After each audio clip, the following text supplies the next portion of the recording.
Hey everybody, welcome back to Roll and Keep, our weekly TTRPG live play over here on Fandom Tabletop.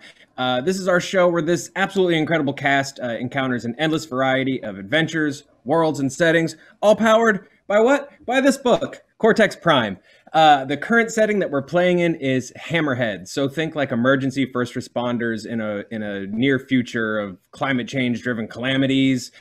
So think like movies like San Andreas, Armageddon, 2012, that kind of thing. We have, like I said, we have an amazing cast, and I've missed them for the past couple weeks because we had to do stupid holidays instead of doing our play pretend.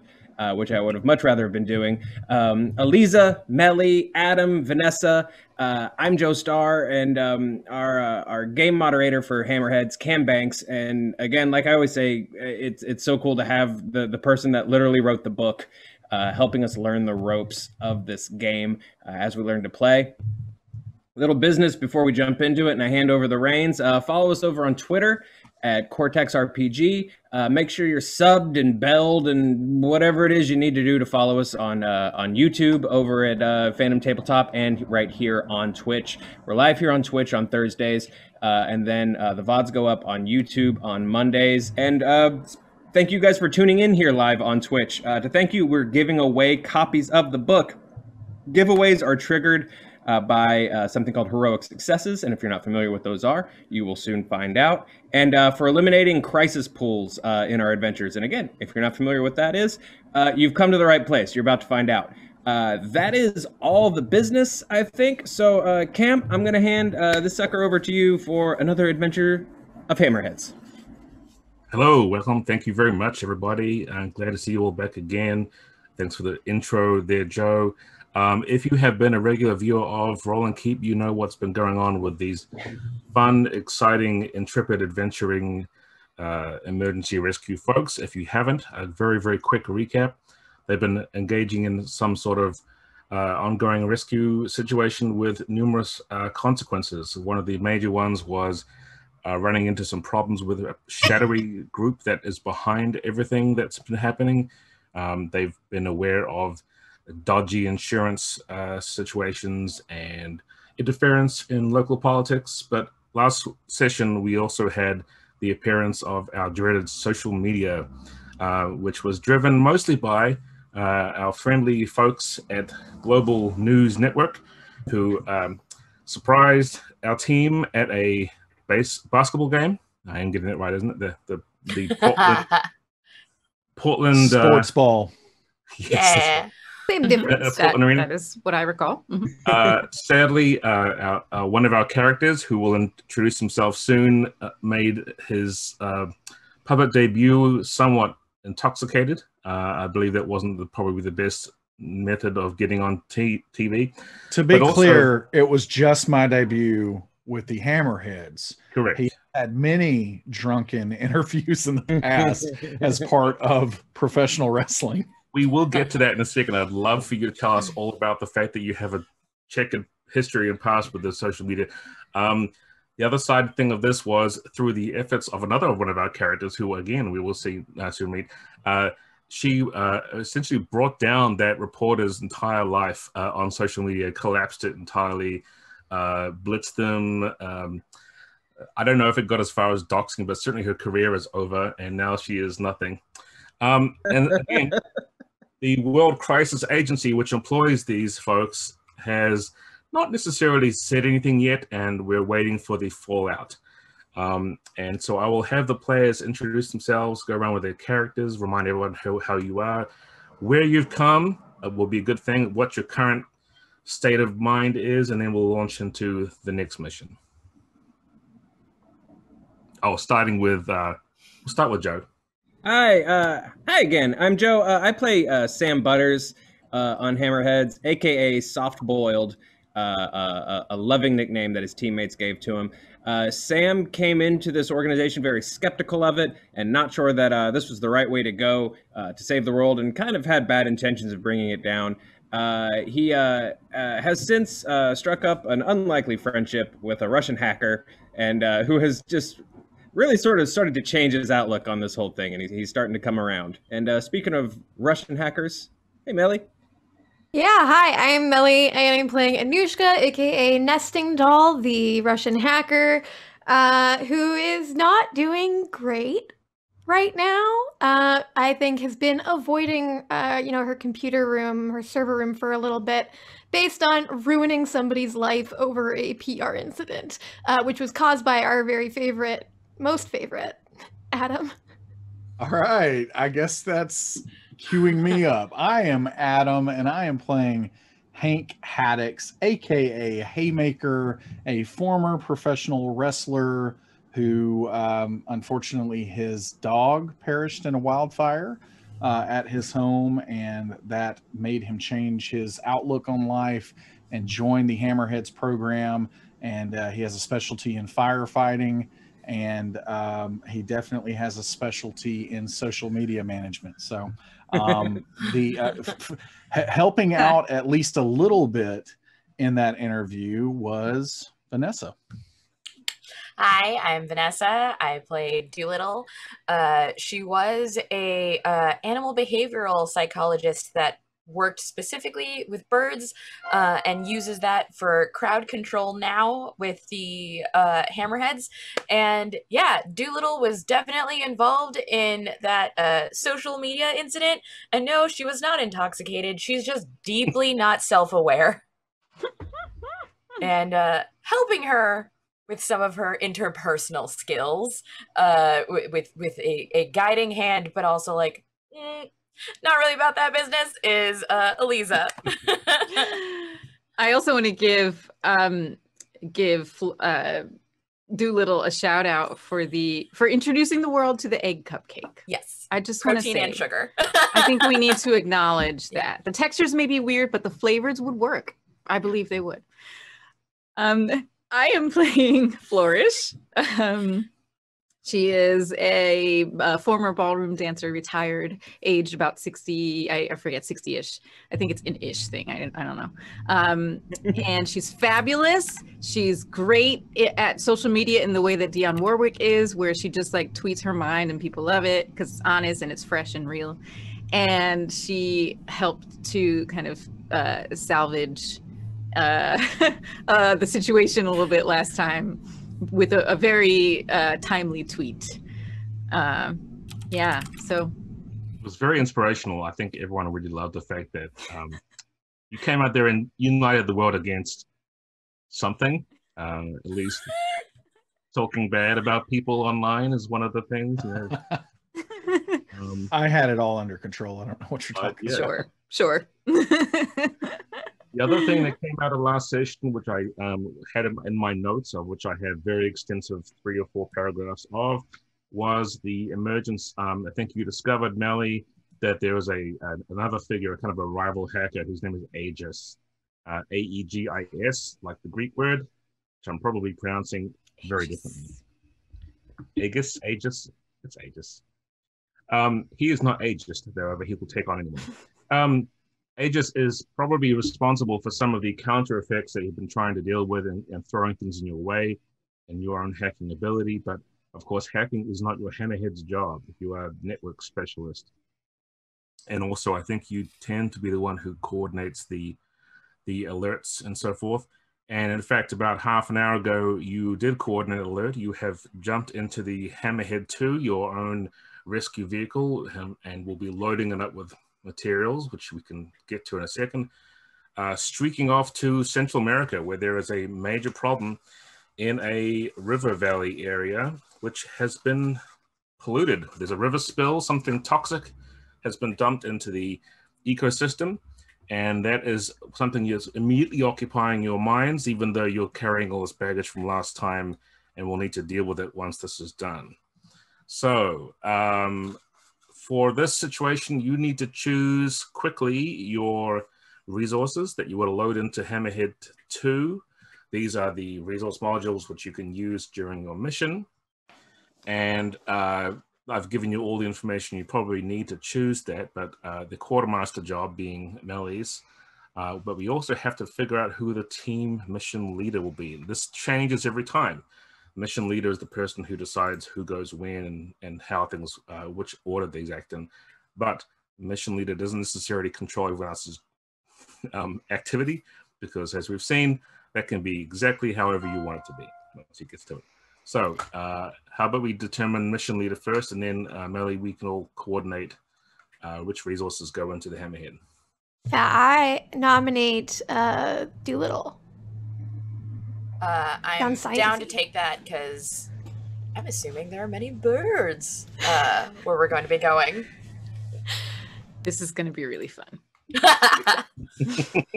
Yeah, it seems pretty ecological. So, yeah. This seems like a very easy decision. Doolittle mission leader. All right. Now quickly discuss. You've got 7 points. I think it is 7 dice. Yeah, 7. You've got 1 die in each of the different resources, so that's fine. But you do have to decide what you think you may have to put more extra dice in. And that way you can use those to good effect when you're tackling this mission. Yeah, one of the things listed under food and shelter is purified water. So if there's anything with like people, I feel like that's going to be important. So I'm looking at that one. A reminder for everybody that our different kinds of resources are medical supplies, food and shelter, tactical support, IT network support, and land, sea, air support. Is anything screaming out to anybody? So would solvents and things like gentle dish soaps go under tactical? No, tactical's like firearms, explosive barrier signals, smoke grenades, riot shields. So not solvents, sorbents. They would go under land supplies support based on your pantry and your Okay. Yeah, I feel like medical supplies or food and shelter would cover that stuff. Yeah. Yeah. The land, sea, air support gives us like rafts and pontoons and stuff. So maybe that. On that. Yeah. And med supply. For sure. Food and shelter for in case folks are getting displaced or like Doolittle was saying, if we just need like a lot of bottles of Dawn. Yeah. They work on baby ducks. They can work on most things that are similar to a baby duck.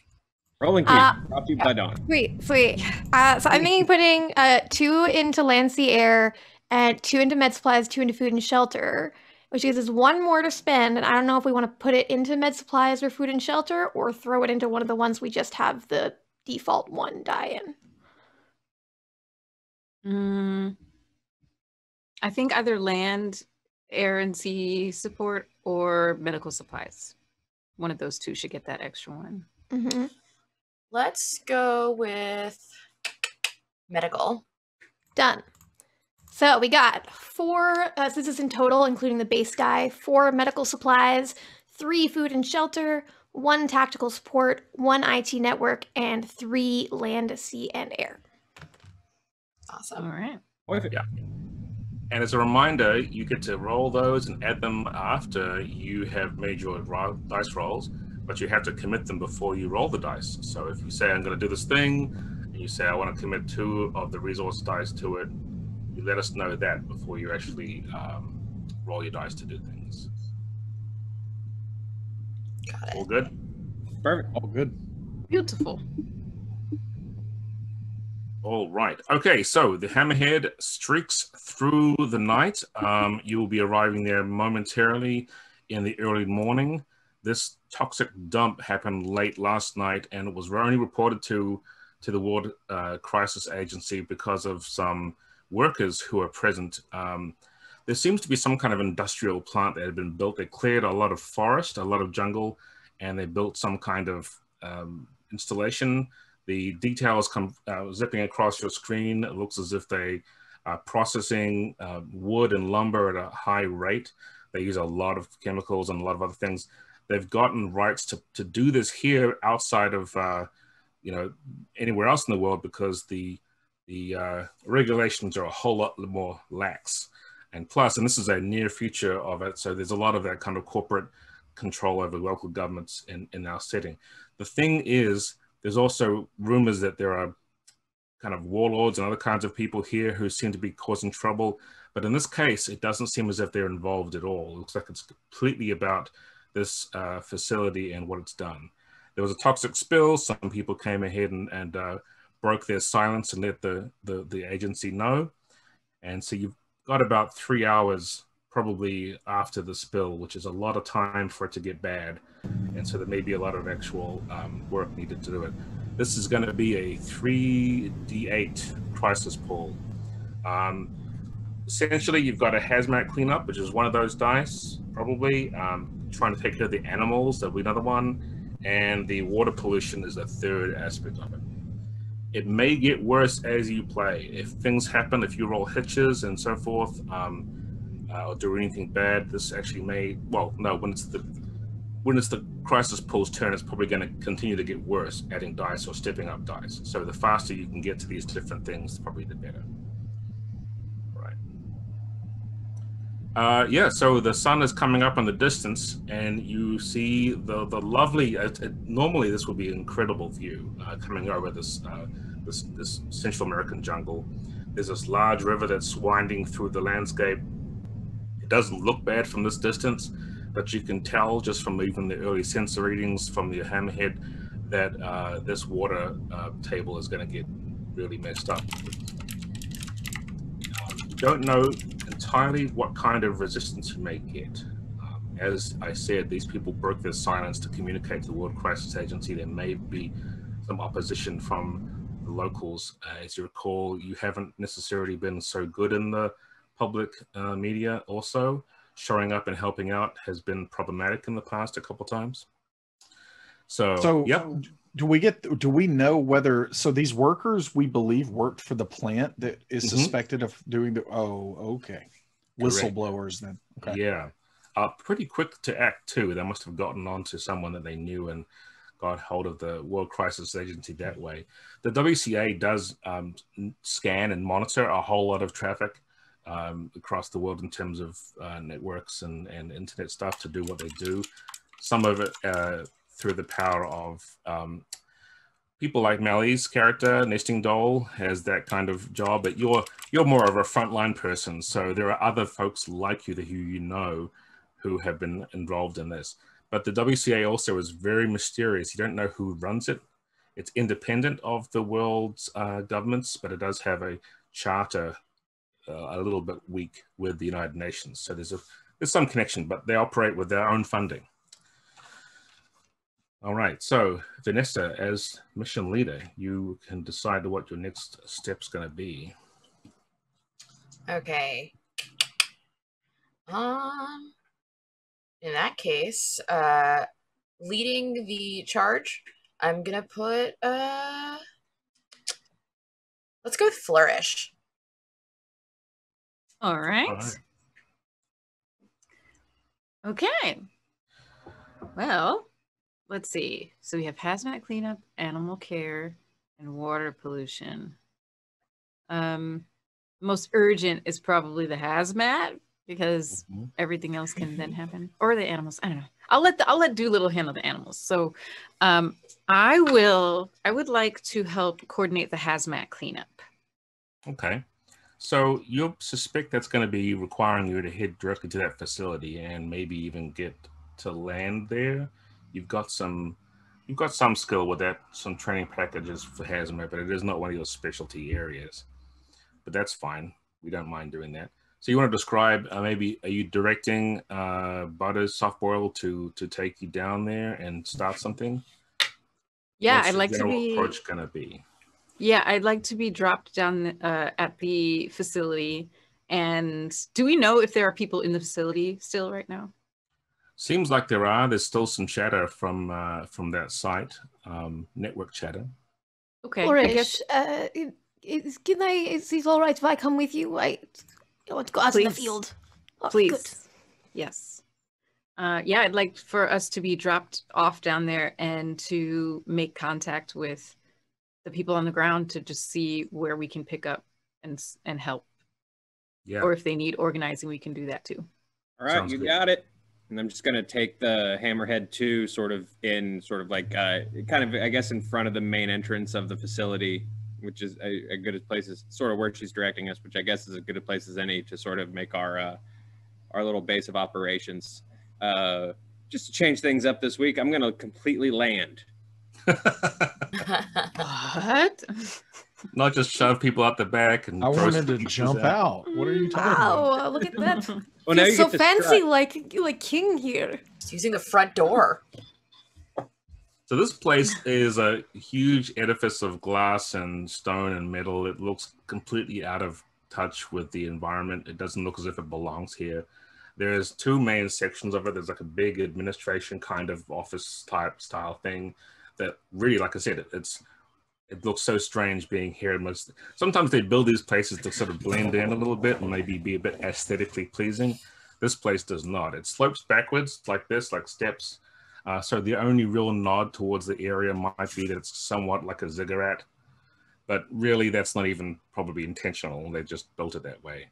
Off to the side is a huge production / factory section, which has these huge pipes that come out, and they've just obviously normally be fed into some kind of shallow area that's been cut away and built up with walls to sort of hold any spill off. As you can see when you land, that spill-off area, the wall that's between the factory and the river itself, which you imagine they might have tried putting filters in there or something else to sort of carefully get rid of it. There's a huge crack down the side of it. And that's where a lot of the stuff has been spilling out. You see people milling around on the wall. It's a bit like a dam, you know, it has a sort of a big rock cement kind of wall overlooking the river. And these people in suits are running back and forth that look as if they've got no idea how to manage something as big as this. There are also a few people who look like security who are in front of the ziggurat-style office building area who are keeping everybody inside. You can't see anyone coming out. They've obviously guarded the doors and they're facing inwards. And all you can see from this distance when you land is what essentially amounts to a private security firm making sure no one leaves the building. So as for your approach, I mean, if you want to try and tackle the hazmat side, you could do something about that crack using your ingenuity. You could go straight over to them and try and get them to help you out. Or you could do a little bit of a flip here and do something about the building people as well, unless you want to leave that to Mellie for her turn. I am so concerned that they're not letting people out of this damaged building when there's a natural disaster happening outside. Oh, yeah. But... there is, by the way, there is, in fact, a logo on the building, which you can see low down. It wouldn't be visible from the air. If anyone was flying over, you wouldn't see it. It is the logo you know from Ascendant. Ascendant is the bad guy company who are doing stuff. You know what? These people chose to work for them, so I'm going to focus on the crack in the building and protect the environment instead. It's their own damn fault. Yeah, I would like to head. I don't know about you, Mellie, but I would like to head to that crack in the building. And sticking with you for now. Okay, cool. All right. The back of the hammerhead flaps down like the big ramp, and the system's automated. You can actually call one of the modules to come down and drop off this sort of conveyor belt and dump itself out the back if you want to. So any kind of tools or equipment you think might be useful in dealing with this, you can just say you've got that, and we'll have that as part of your resource supply. Yeah, definitely some of those sorbents. Well, I don't want to use them all, but if I can take a little bit of that for the immediate area. If there's any type of repelling, because this is, like you said, this is a high wall next to a river. So anything that we can strap ourselves in and rappel down the wall if we need to, that kind of stuff. Gloves. Yep, hazmat suit.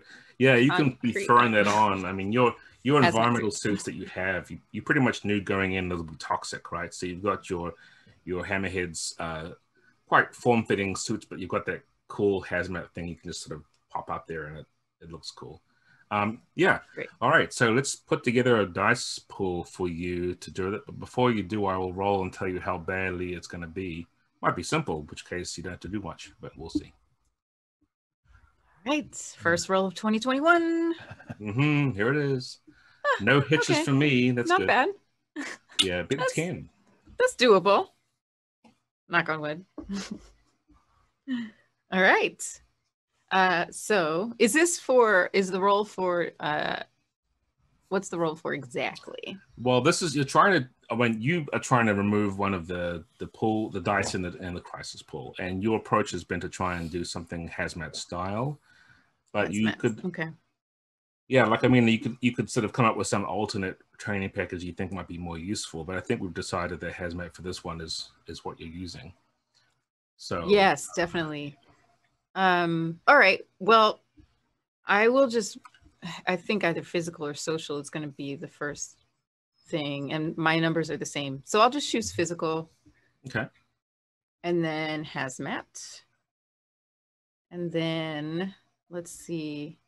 Find the grandeur and everything. This is probably gorgeous because it's a river in South America. So I am very much compelled to preserve this beautiful nature and fix it. Can I say that's okay? Yeah. And then relationship. Let's see. Would anyone? Well, that's when people help you out. So yeah, if you're asking for some assistance, yeah. Can we just say that Butters dropped us off at a very good location, like found a good spot to drop us off? I can also help if you want. I also have hazmat experience, and I can give you a D8 for it if you'd like. Great. Well, that sounds great. Don't forget, if you're going to help someone out in Hammerheads, you have to give them your relationship die, and it's not yours with them; it's theirs with you. Right. So that was an 8 from. Yeah. Oh, you know your stuff.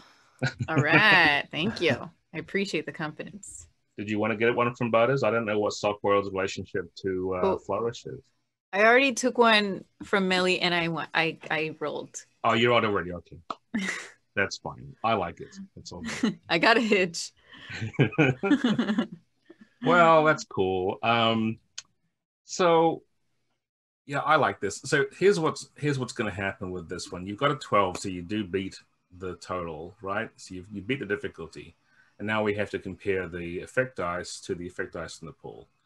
And what you would normally do if you beat the D8 in the pool, you would take it out. In this case, because you didn't beat it with a D8, you only step it down.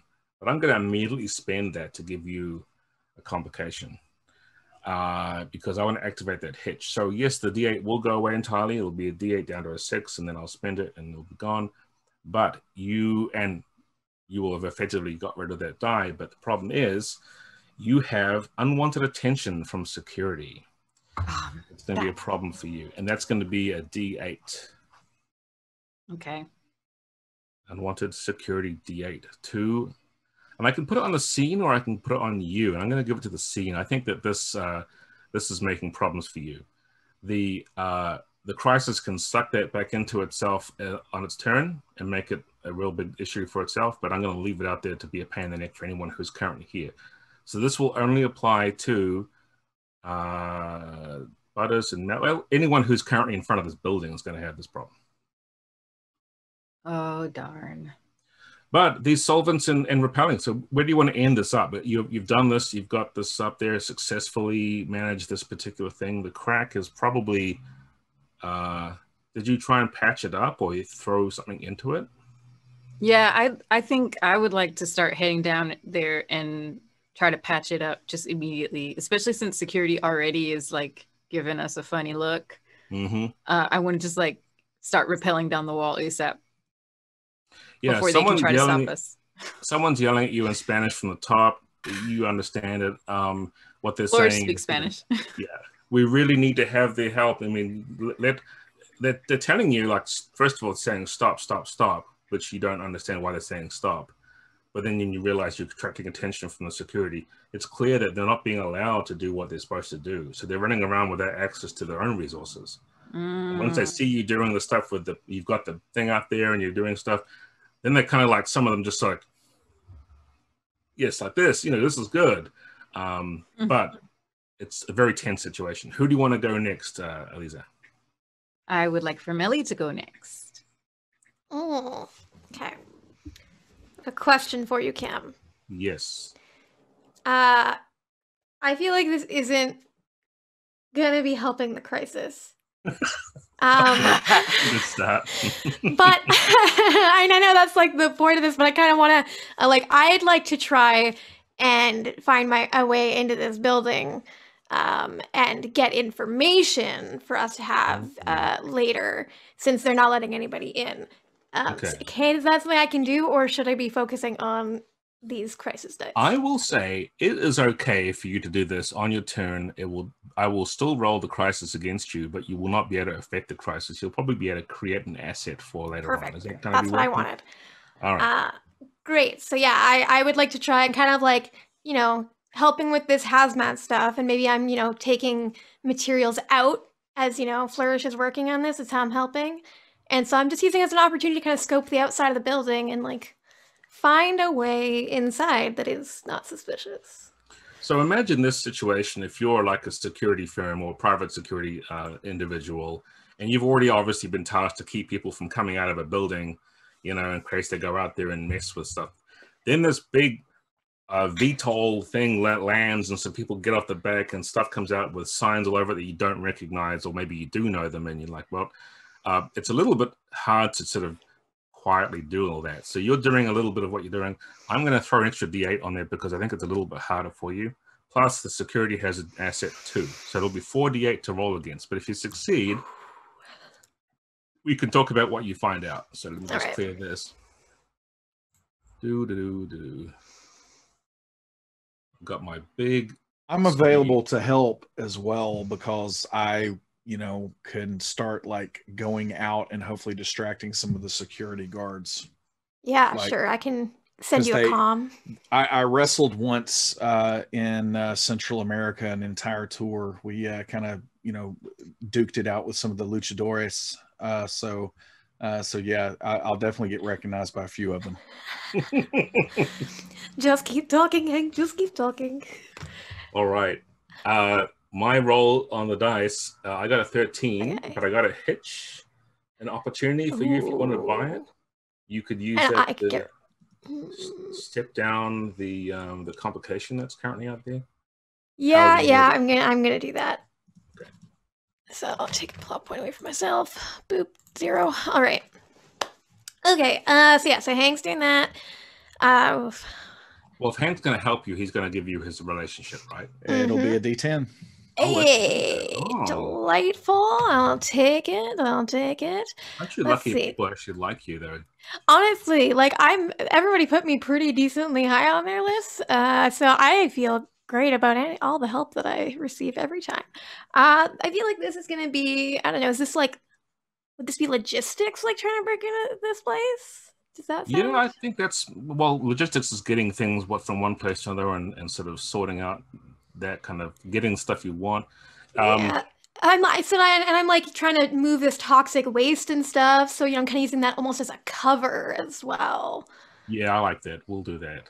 But also, I think it should be social, because you're trying to do it in a way that is not getting you immediately locked up. That's fair. I'm totally not a suspicious person at all. People really trust Russians. And I do have a 6 in social because I'm weird, but that's fine. And I am going to, I think, you can use a little bit of my, ex-KGB training here, but I think, again, because it's, makes me a little less trustworthy, I'm going to hinder it and get a plot point so that I can spend it later. Yep. So I got one of almost all the dice, and I think that's all I can do. So, all right, here we go. Go for it. Oh, it's real bad. It's not good at all. Well, that's not a success. In fact, that's 5 more under. But I mean, that's like a heroic failure, right? I mean, I'm gonna let's give the chat the let's tell them that they get a. You're welcome for failing, everyone. I did it for you. You have to send. Someone has to send one of their books back. Yes, please enter the giveaway so we can take your book you won last stream. I'm not even gonna activate that hitch. I'm leaving it sit there, be a useless one for you. Can't do much with. Give me a plot point. No plot point. But I will give you a D8 for failing on that, and that's gonna be a problem. You've got. Some social stress. Yeah, that means I'm shaken. What happens? How does this screw up? Mellie, what do you do that really doesn't work? So yeah, I'm trying to like kind of get to these like back areas. Hank's doing his distraction thing, which is great. I mean, yeah, you remember that time I tag teamed with Mysterio, El Tigre? We just completely wiped the floor with them. Yeah, there's there's an open plaza area which has sort of got grass on it and everything else too, and then there's the building itself with the steps, and there's a narrow bit of sort of area between that building and the big factory building thing, and there's all those walkways and things. You know how it looks all very industrial with gantries and catwalks and pipes going everywhere. You can sneak down there, right? But that may be a bad thing to do, because that may have been like the absolute worst place to try and sneak yourself into, given the fact that everyone's outside watching what's going on. So tell us how badly this worked out. Yeah, I'm definitely, moving all this stuff around and just trying to be like really nonchalant. I'm like whistling even because I've like seen that in American movies. So I'm just like, hoo, I'm not doing anything. And then just like, oh yeah, I'll just go this way and nobody will notice. Just look like you belong, look like you, that's what, Flourish does. She just looks, she's supposed to be everywhere. And I don't. I'm just like walking really awkwardly and uncomfortably, and it's very clear, and I get stopped pretty early on, and now I'm in trouble with somebody. Yeah, you're in trouble. You've got a small group of private security who are looking for the bathroom? Nope. Do you understand Spanish well enough to understand all the things they're saying to you? Nope. Yep, cool. So very loud and upset noises coming from your new friends. Others can hear this on the comms, right? You can hear them, and most of the others of you who can understand it, like they're saying, you shouldn't be here. This isn't your place. Come with us. All that kind of. Okay. It's the only boy bathroom this way. Looking, I take all gender. No, okay. Who's gonna go next after your disaster there, Mellie? I would like throw it to Joe. Well, I was gonna ask you about them animals, but now I feel like I have to rescue my teammate. So again, Cam, completely ignoring the crisis pool at hand. They've created a new crisis. I am a crisis pool. Yeah, I gotta go deal with a crisis of our own making. So I hand the command of the ship over to Doolittle, which will only last as long as until it's her turn, I suppose. It was like the parrot fly. That's always good. And so I'm going to basically just immediately kind of double time in the direction that Nesting Doll went, in order to get her to safety. So I'm assuming, she's already kind of broken in, so I'm just going to kind of follow through her footsteps there. Yeah. So yeah, let me know. I don't know what's the obstacle exactly I got to deal with sort of getting her out of.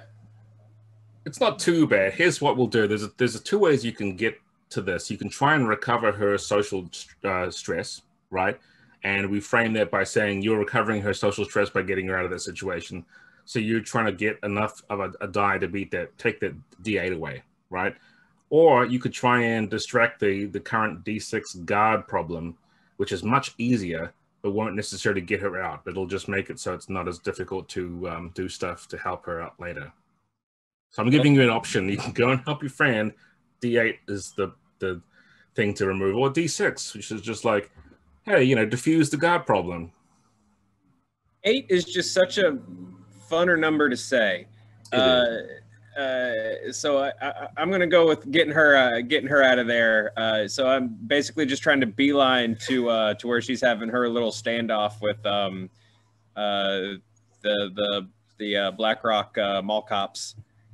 The fun thing about this is that poor Flourish is trying to do an actual job. She's got her stuff out there. She's up there. She's on rappelling, like maybe halfway up this wall, looking down at this stuff, and then it is not happening down there. You've got like the module's been opened up and all the different pieces of it have been taken out for supplies and things to use.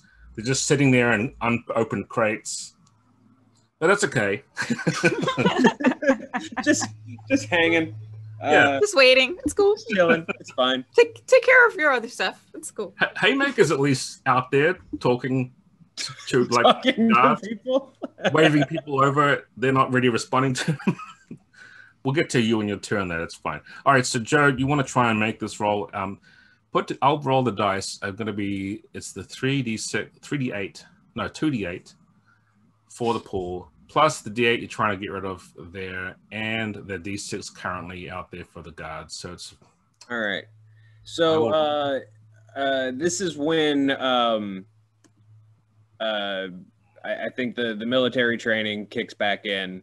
yeah. So with attributes, I'm gonna go physical, because I think at this point this is full in like clearing rooms and trying to rescue a comrade who is in danger. So I'm gonna go that with my for my attributes. From my training package, How's your tactical response? it's not terrible. So so he's a veteran, but it's been a minute, so I didn't make that as high. Mm-hmm. I like the idea that this guy's been doing the the podcast lawyer bit long enough that maybe the push-ups have kind of gone to the wayside, and the military skills aren't quite as sharp. But that's what I'm going to go with. I'm going to go with tactical response. Because nothing will be funnier than when he pulls a hamstring trying to do this. One thing to keep in mind, your former life, which is what I think you're drawing from here, one of the special effects that is attached to it is spend a plot point to step up an attribute when you connect to your old life. Oh, okay, cool. So I can step... And he rolled a 14, so... So I can step so I can use a plot point and step tactical response up to an 8. No, you can step up your physical to D10. Oh, okay, gotcha. Let me step that buck down.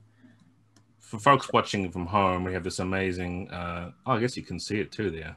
Yeah, you guys it's awesome, actually. I love this thing. And then so tactical response, so distinction is going to be your life before.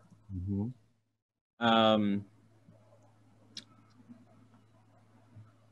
I was going to try to be clever and make that a hindrance to get a plot point later on, but I think we just need to... Yeah, that'll be really clever. Yeah, we need to succeed at something. Are you going to try and get help from anybody at all? Because that may be... physically, I think the only person I can try to get help from is like doing a Who's On First with Nesting Doll.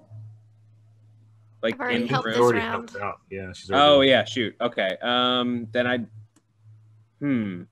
think you're left with just Flourish or Doolittle, and really, that's. Yeah, I think that. Let's see here. And Flourish is sort of already out doing her thing. I can't figure out how sort of like in-game help would work right now. Could it be like, oh, Flourish told me this thing before that is now helpful to me that I'm remembering? I've got it.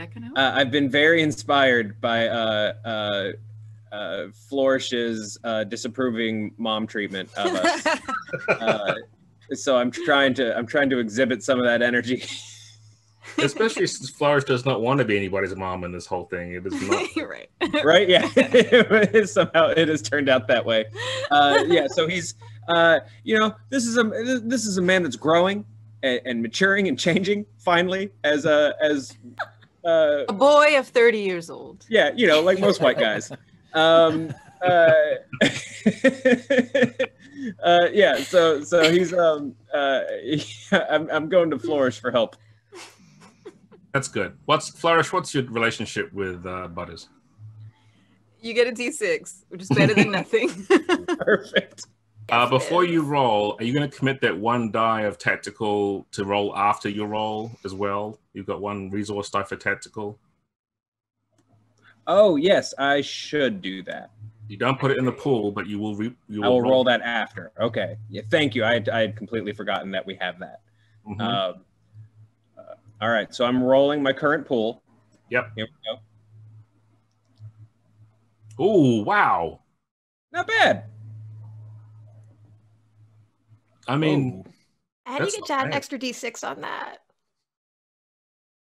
Yeah, you can also spend a plot point if you have one free to move that 2 into your total as well. And it'll instantly give you a heroic success.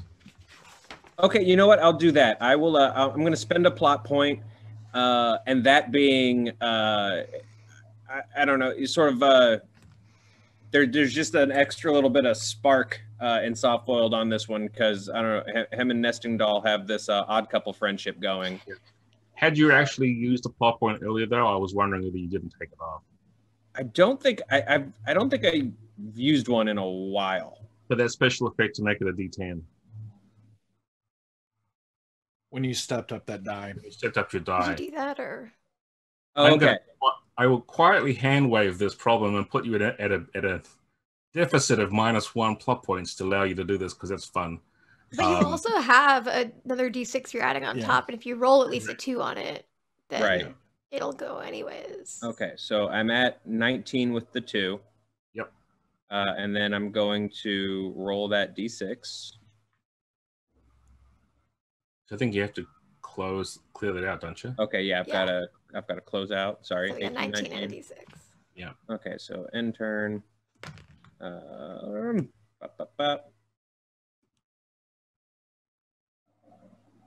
we got go. a 3. All right. 22. So 22 total. So you beat it by 8. Not enough for 2 heroic successes, but enough for 1. And that does step up your d6 to d8. All that will do is step down Nesting Doll's stress by 1 step to d6. I'm not shaking anymore. That's awesome. Now the 2 of you are trying to extract yourself from this situation. You haven't gotten her all the way out.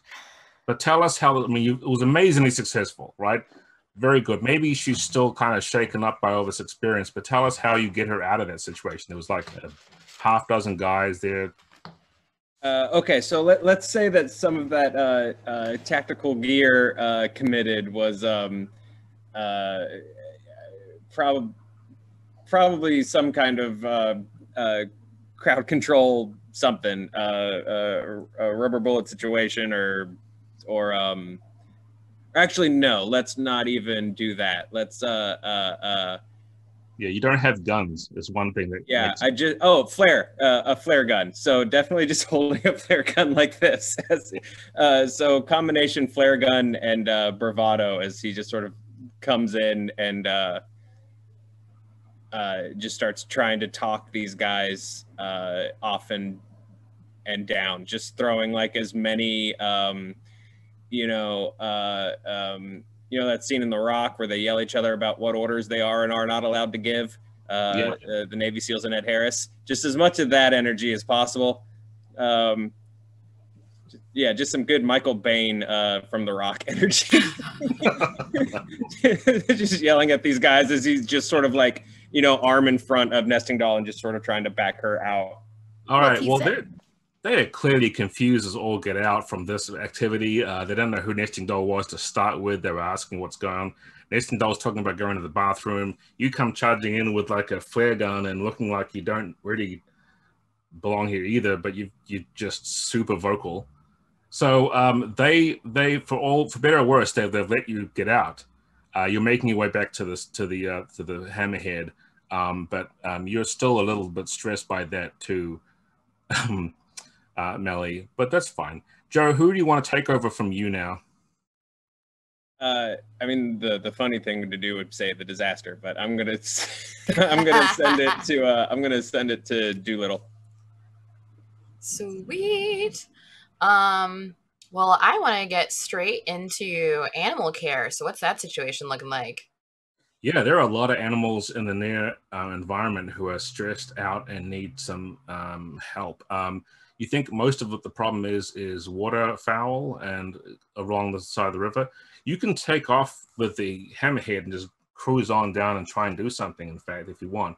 And don't forget, the time's a little bit fluid. It isn't like, you know, round by round by round. It's like, this is what I'm going to try and do. And everyone else will interact with that in a way that makes sense too. So, for example, we've already decided that the Hammerhead's got a great sensor suite, so you could draw upon that to help you out, and you can use that to determine where you need to get the most attention to the animals. Things like parrots and other things in the high parts of the tree, they're not really affected by it, but you've got fish and you've got waterfowl. Okay, so in that case, I want to try and wrangle up some of this waterfowl and some of these fish into different little tanks and cages so I can start doing triage. So I want to work on like carefully catching them because I don't want to freak them out or stress them further. And also it gives us a real like bird in the hand situation, because if we can get a photo at some point of washing some waste off a duck, that's going to help us in the long run, social media wise. Yeah, you're recording all this on your suit too. You've got that suit cams thing, which is a requirement that the WCA has you do for their own internal tracking of what's going on. Does Hank know that? You were not wearing it in Portland. Mission specific. Gotcha. Going off to watch a basketball game doesn't count. All right, so that's going to be that's a fairly rigorous kind of effort. You've got maybe sort of scoops that you can help off the hammerhead to take off and fly with it and scoop and do that kind of thing, nets and whatnot. So let me just build this together. It's only a 2d8 for you. This is not hard. Ooh, there's no other problem going on. This is not a security problem. This is not a whatever they're dealing with. So it might be quite easy. And if I roll 2 1s, I'll be mad. I do not. I got a 10. All right. So I'm assuming this would be a case of mental prowess. Oh, and the fun part is you take off, leaving everyone who's down on the ground where they are, which is also a good look for everyone who's like, hey, we're going back to the ship's taken off. I got some ducks to save, because if it looks like a duck and quacks like a duck, no one's mad at us anymore. So I'm going to go with, I'm assuming this would be a mental one. Yeah.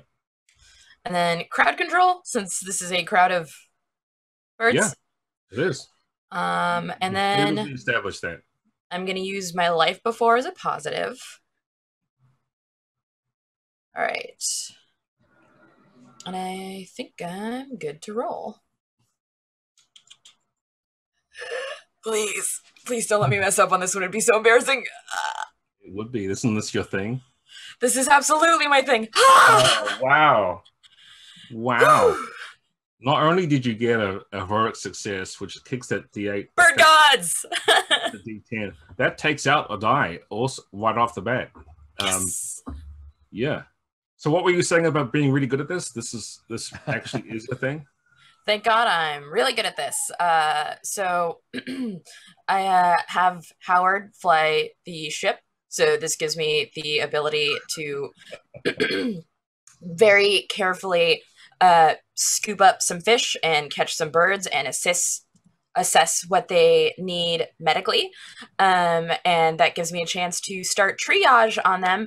And my suit is recording this all the while.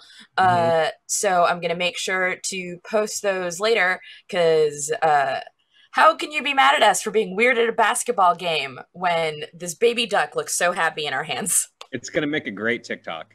It's going to make a great TikTok. Oh, yeah. This iguana flailing in my arms because it's happier now. Right. That was tremendous. That's a heroic success. You got that to the chat too. I assume everyone there knows that they can get another. Yeah! Exclamation point! Dance punk. Dance punk. Great work. Doolittle has been the most successful in chopping this off. So let's have a look here. Clear my roll. There's only 1 D8 left in this whole crisis. Sweet. And you have 2 choices now. Vanessa, you can send this back to the crisis pool and have it get worse, which is fun for the crisis pool. Or you can do the smart thing, I would assume, and send it to Haymaker, who hasn't had a go yet. Let's see. Does Doolittle embrace chaos or try and do a little better this week? You know what? I'm going to send this to Haymaker because we both need to win real bad, and he is now aware of the in-suit camera. All right. All right. So at this point in time, is the crack shored up, or is there a lot still happening with that?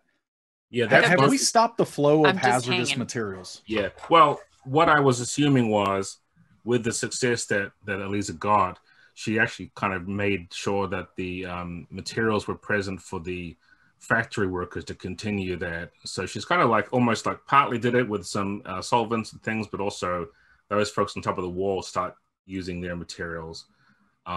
Plus, they all distracted. Well, Nesting Doll and Softball distracted the security service because they were trying to break into this place, like you do when you're a rescue team. So you're left looking at this. You've got a whole bunch of supplies here. You've got a river that's still soiled, right? The crack's taken care of. Looks like the wildlife is taken care of. The security hasn't really done much to respond to you, believe it or not. If you really want to go off and engage with them, we could treat that as part of this. But probably your best bet is to take the big filter stuff out of the modules and just start using those for the water. Yeah. Okay, yeah. Adam has no clue how cleanup in a river actually works here, but I'm assuming that Hank has a little bit of a clue. So what we're going to do is I am going to try because Doolittle, do you think you were saying any of your we need a win out loud over the comms or anything, or like okay, all right. So if Hank heard that, then he hears basically photo op while doing good, and he's like, yeah, I can do that. And he definitely thinks to himself out loud. So he's like, kind of walking around everywhere, like, yeah, I can do that. I think if I, and he's just mumbling, and he goes over to the supplies where these filters are. And if someone would ordinarily like grab one of them in order to like take it over to the river, he tries to grab three, so he's like grabbing some straps and like putting it on his back. And then he's like, trying to grab like one with his arm, and he's like got it all up in like a fireman carry, and he's like just, and he's like, and then like as he starts walking, he just thinks to himself, he's like, oh wait, like my suit cam isn't picking this up. And then he turns to like somebody nearby, and he's like, do you have a cell phone? And then he's like, telefono, picture, and he just is imagen, and he's just like saying word, and then he's like and he's trying to pose and hoping that somebody takes a picture of this on his way down to the river to try to put the filters in place. If you're lucky, Flourish will take a shot from her really good angle up on the wall, but probably that isn't going to happen. Well, maybe I'm asking for her help. And have you assisted yet? You haven't, Flourish, have you? I haven't. Hey, Flourish, can you get a shot? And he's trying really hard not to sound strained. Can you get a shot of this? And he's like, bucking up, a little bit and trying to pose for it. All well, right. let me tell you, what you have to beat is a 4, because I have 1 die to roll. Now, if you can't manage this, Adam, you're going to have to probably some problems. Yeah, like, are there any training packages that make any sense? Hazmat. Okay. Yeah, just grabbing big filters with hazmat. I like it. Did you know, in preparation for this story, I went through to find out who actually took hazmat, and very, very few people did. In fact, I think Nesting Doll is the only one who has got even a D8 in it. I just thought it'd be fun for you to try something. What's your relationship to me, Flourish? You owe me big. So you have a D6 for D6. me. All right. I'll take whatever I can get. All right. Does that look right, Cam? It does. All right, let's do it. If I don't do this, then I'm the worst ever. Oh my gosh. It's a success. I was so successful with 2 hitches. Wowie. Wow. What you gonna do here? I What mean, am I I am going to probably do? straining, so I think you are. So I'm looking at this and doing a quick assessment of it. Like, first of all, you do get a heroic success, which puts that up to a D6 effect, which is not enough, actually, for you to clear that final die. But I'm going to go ahead and spend that final die. I'm making this pretty traumatic for you. So you get this thing out, you go across to the water, and you're doing this. It's being filmed, right? Flourish is filming this whole thing. Tell me how you heroically, but somehow devastatingly to yourself, managed to pull this off. You've got all the. No one should take these things into this at one time. super easy for me to tell you what happens right here. So I make it all the way down to the where the river is, and I imagine where they have like a boat landing, concrete kind of going down. It's very slimy.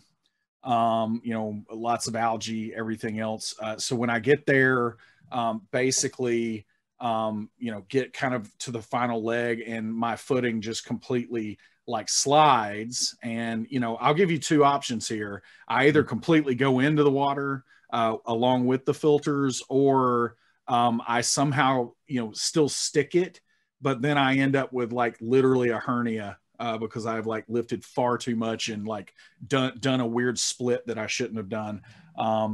So your pick, dealer's choice. Yeah, I like the idea of you going into the drink. Okay. I think the idea, because in my mind, you pull off a heroic success here, which is fantastic. You also, through probably no fault of your own, help clear this crisis pull out and finish off the job, but you had to do it at the own cost of your, we'll say your stomach. Your stomach. You've taken a whole mouthful of river water, and this is not the nicest river water, as you can imagine. You'll be pulled out by Doolittle after this, using the same scoop that she used to pick up ducks. Very bad for your dignity, but also heroic. I mean, like, you do look like a pretty boss person. Well, I want to make sure that if that's the case, if I end up in the drink, then there is no scenario. If I don't think that this is like acidic burning my skin immediately, i.e. there are effects later and not short term, then I like embrace it and act like I meant to, and I'm backstroking and everything else in there until I get eventually scooped out. Yeah. Cyrus turns off the camera at the point at which you lose consciousness, so don't worry, it's all good. Yeah. I mean, we're just looking for a photo. She can do a still image, before I slipped. Yeah. We picked you up with the duck scoop, but like Harold still poked his little beak into your intro music just to give you a send off. You cleared the crisis. It's taken care of. The people at the facility seem to have gotten past this initial problem with their security being really, really adamant that they don't help. Maybe inspired by the fact that you're all here doing the good work. Certainly a whole lot of really good pictures and video for this thing that you can use on social media. So we wrap the scene up, we call it there. But what we'll do, though, is you have gone away. You haven't got any info, Mellie. Like, you haven't managed to grab anything. It was like a locked box. But you obviously have proof that a sentence doing this sort of business. I mean, they're a conglomerate, so obviously they've got a place that does this sort of thing. Oh yeah, I think we're definitely making sure we get like body cam shots of like the logos and stuff. So you fly away knowing you've done the very best you can, taking care of this toxic spill. Congratulations. And on the way back, you've got Haymaker sort of hooked up to medical treatment to try and help him out. Who's managing that? Oh, don't everybody just jump over I'll manage it. themselves I'll manage it because I owe him for feeding him horrible pizza after dumping all of his horrible pizzas. How's your medical? My medical is a 6. I think Flourish and Butters have the best medical. Oh yeah. I have an 8. I would be happy to help. Oh, that's nice. Again, glad it all somebody- depends. Do you know how much that he owes you now, Aliza? I mean, Well, I mean, I'm keeping a tab, so it's fine. I'm Okay, assuming that the way this plays out is Butters tries to sort of start overseeing this, and Haymaker it just has none of him being anywhere near him, and Flourish tags in. And Haymaker's just like, a flare gun? Really? Really, Sam? A flare gun? Well, He does it with flair. no, thank you. Does it with flair. Oh, wow. You two are just such Hey, big friends now. it worked. It worked, and it was pretty good. I mean, we got some footage from inside. I mean, look, I don't know why we're in this situation, but we've been having some real media problems lately, and I don't think that we need to be aiming guns, even if they are flare guns, at security guards. he says while trying to talk through a mask. At this Oh, point. I didn't know I was. Don't think we should be at a. Yeah, you're in the back of the tank, man. All right, the Hammerhead 2 streaks back up into the upper atmosphere of the cloud cover to avoid any detection of where it's going and where it's come from, and you head on back to your depot. So the next step really is, what kind of work will you be doing to get this footage out there, and how is your response to the World Crisis Agency going to be when they ask you more about the summary? I think Vanessa, since you're the mission leader, let's have you get on the line to World Crisis Agency liaison, who you never know what they look like, because they're always on a silhouette on the purple background. All right, you can do this. It's just talking to another person. To another person's basically like a bird. The image clears up, like you see it kind of, it's like activate, call, and then like I said, like you can't see their face, it's just a silhouette. Agent Doolittle. Reporting. We have no information as yet of the status of your mission. Please tell us how it went. It went spectacularly well. We saved a bunch of birds and many lizards and a few fish too. We managed to also get some very good polls for our social media campaign. Haymaker, his task really went swimmingly. And Butters just really has a flair about the way he handles interpersonal situations, and Flourish is awesome. The person on the other end of the screen shows no sign, obviously, since you can't see their expression, but there's no even like noise or anything to show that they've got any of your jokes. But there is a nod. You see a nod. Very good, very good. Well, I expect a full written report with check-ins from everyone, and when you upload all of your data with your body cams, please make sure that you aren't missing any feed. We definitely won't be missing anything. Excellent. One other thing too, mission leader, we have scheduled a council meeting for the World Crisis Agency tomorrow, and we would like all of your team to be present on the call. We have some things to go over. The whole team, as they are in their current states. Tomorrow, yes. I assume everyone is fine. Yeah, they're all looking real. How much of the torso do you need to see for a team member to be present? Is there something else we need to know, mission leader? No. Haymaker just isn't feeling his freshest as of lately. Do your best, please. He pulls off the mask like at some point, because he's completely oblivious that she's even talking on this call. And then he's just like, hey, do we have any of those pizzas left? Without giving away that he's clearly heard this, he says, we will be in touch tomorrow. Thank you. Inform your team. And then the screen goes blank again. So, I have 2 pieces of news. One, we do have some of those pizzas left. Good news. Excellent. Wanted to give you that ahead of time. Second, we all have to appear on camera tomorrow. So, what percentage of you can we make look normal? Just normal? What is actually wrong with Hank? Like, I mean, he's okay. He's fine. He's got lots of internal like. Vanessa's leading me to believe that like something is like hideously wrong with him now. Yeah. Like, well, that's the thing, right? You don't know because you're all confused and you've got a pounding headache, right? And your eyes have got river water still in them. You're trying to clear them out. It's muggy. You're probably going to get like cancer in the like 10 years time. Who knows? But you don't think there's anything missing, and you don't feel like you're a burn victim or anything. That's nothing's horrible. But the way that she's talking, or has talked. I thought I might have missed a really important piece of Mostly information. just like, do we need to have you like crucially hooked up to these tubes?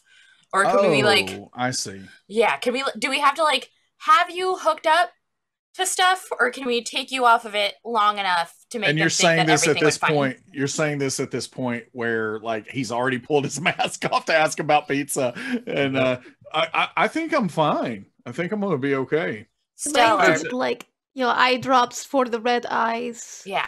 That usually works. My experience. I think he might need at least a couple more hours with that mask on. Right. Good idea. You're getting your assessment, Joe, from the distance that you're keeping yourself at. He could take the mask off and walk around and eat pizza right now, but then he's going to be like losing it in about half an hour. So, whether you tell him that or not is up to you. Oh, I just don't want him to talk. It's a pretty convenient. All right, I'm going to take a nap anyway. Sounds good. So a couple of hours later, you pull into the depot, land the Hammerhead 2, unload all of your gear.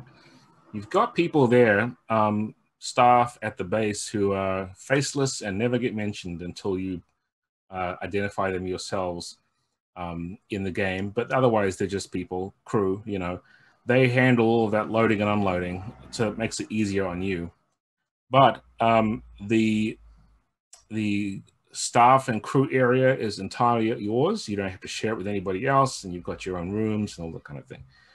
At the actual mission briefing area where you normally sort of gather when you hear this stuff, the lights in here are all dim when you get in. Like, you didn't leave it like this, as far as you know.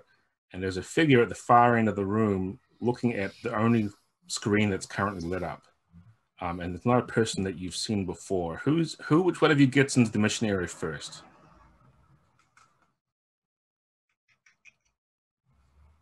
I'm probably just helping Hank, so I'll beat the back with Hank. So it's you, Joe? As we get off of the Hammerhead 2, I'm like, hey, Steve, Rick, Marie, Della, Second Rick, Beth, Buff Beth. Thank y'all. Buff Beth. I want to know her. What's her workout routine? You guys, that's her hot. Don't you guys ever talk to the crew? Yeah. She's a power lifter. First time I even knew they existed. Don't y'all follow Buff Beth on Instagram? I do. Thank you, dude. She works very hard. I will now.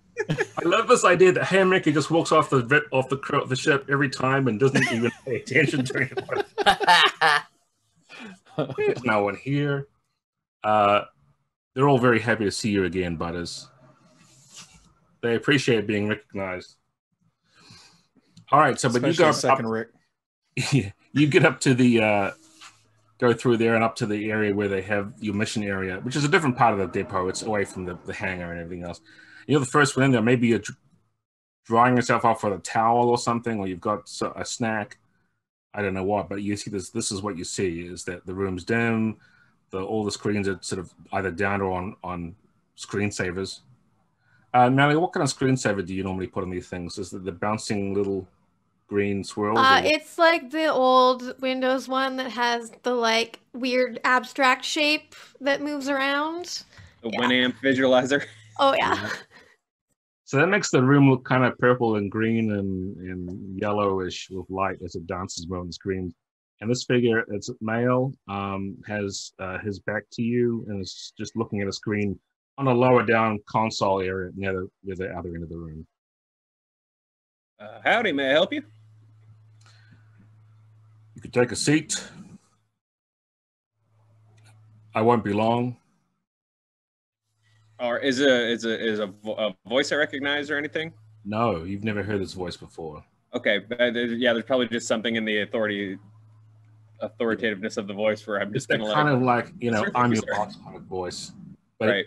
you don't know who your boss is. You've never met them. Cool. Okay, yeah, there's a little bit of almost like a snap to attention, and then I sort of relax that into sitting. Turns around and looks at you. He hits a button on the thing, and the screen goes to its own screensaver, so the light goes off. You don't know what he was looking at. You're at the chair, one of the big mission table. Like you've got a nice high back chairs there. You can sit down at that. You sit down on one of those, and he turns and walks over.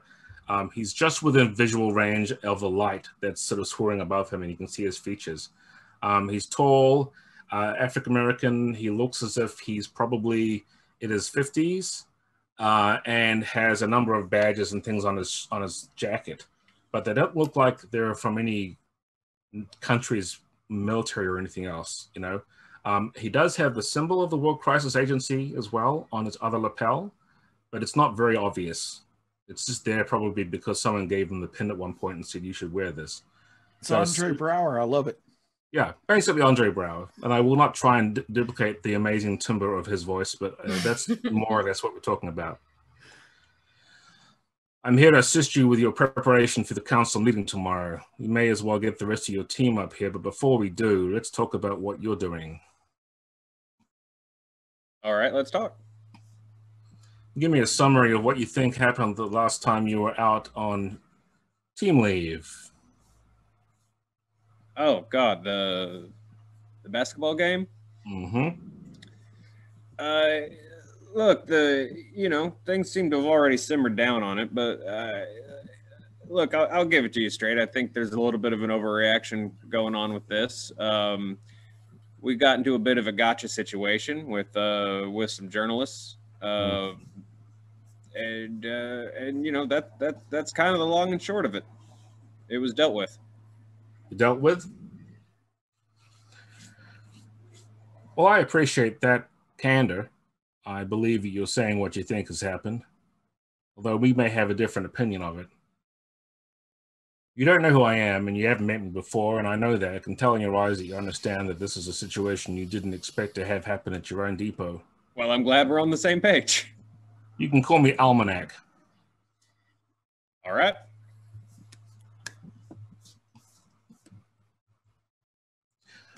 Almanac. What is it that I need to know? I'm responsible for forecasting.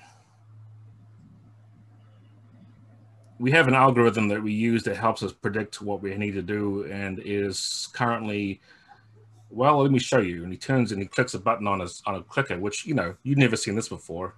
Just clicks it, one of the bigger screens comes up, and you see a whole lot of data come streaming across it like a little pixel graph.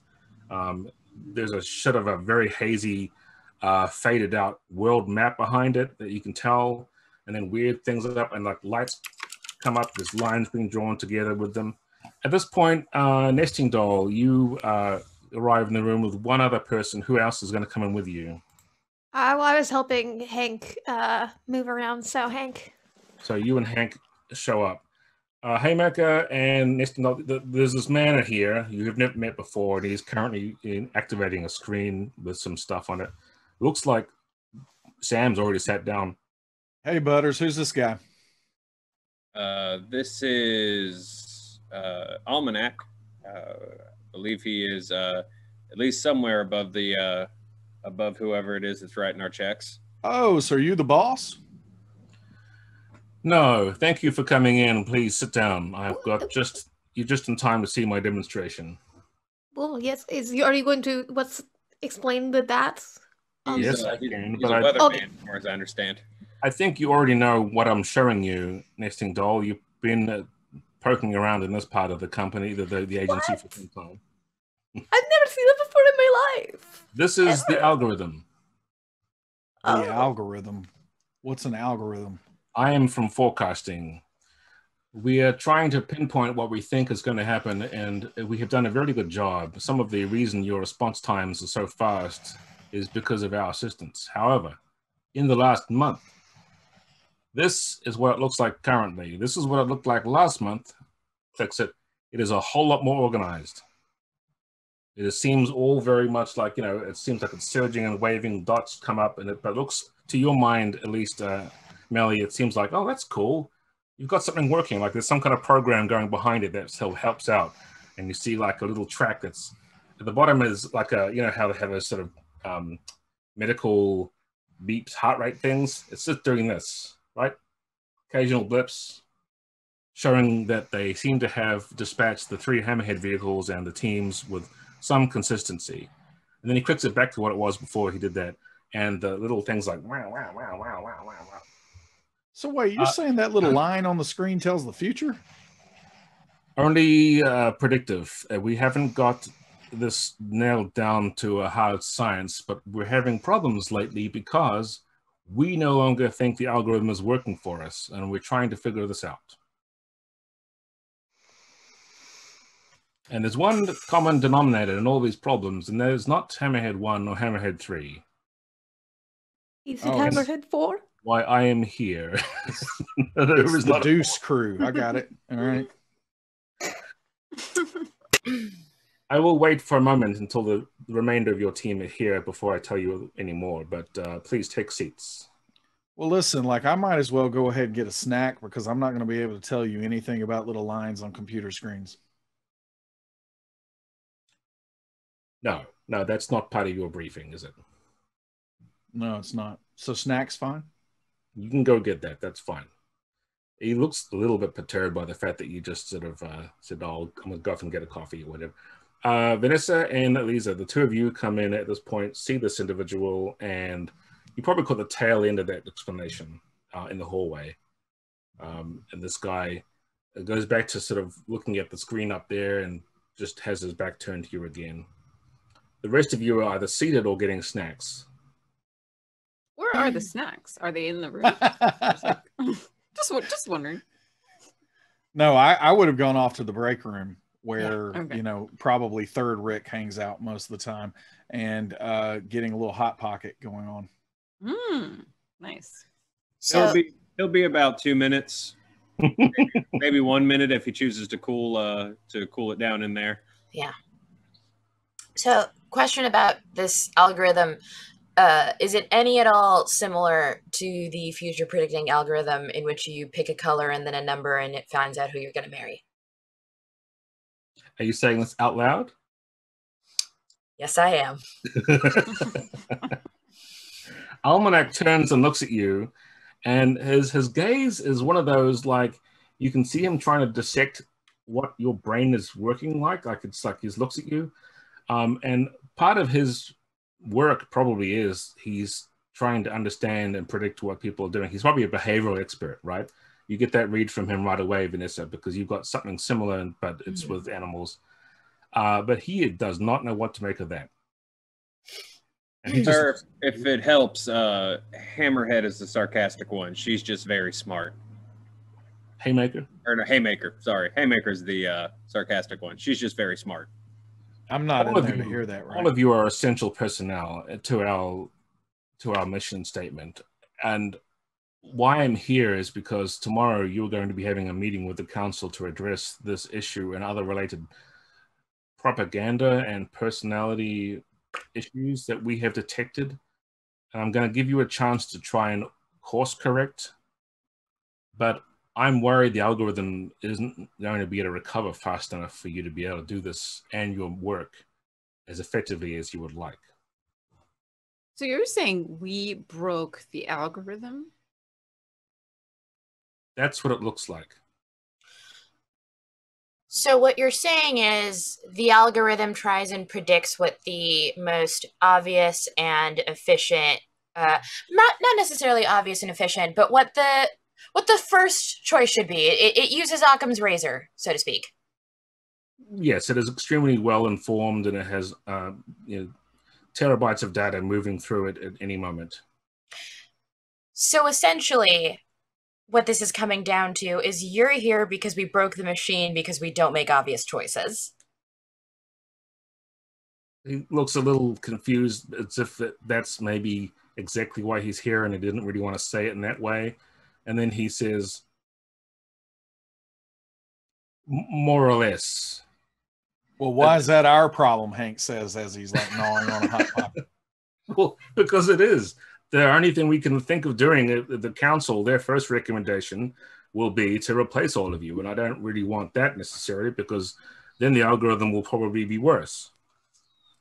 Yeah, I mean, obviously, the problem is really algorithm, right? Because it sounds like if that's it isn't not our working, then, you know... So, I mean... our close rate is higher than any of the other ships, right? Technically true. Technically, the answer is yes. Why can't you just say yes? And so if we're the best ones out there doing this, what does this have to do with us? Fix your algorithm, man. He considers this for a moment. I am not really a people person, he says. Oh, goody, neither am I. I have some authority, and I wanted to reach out to you and be present here to assist you.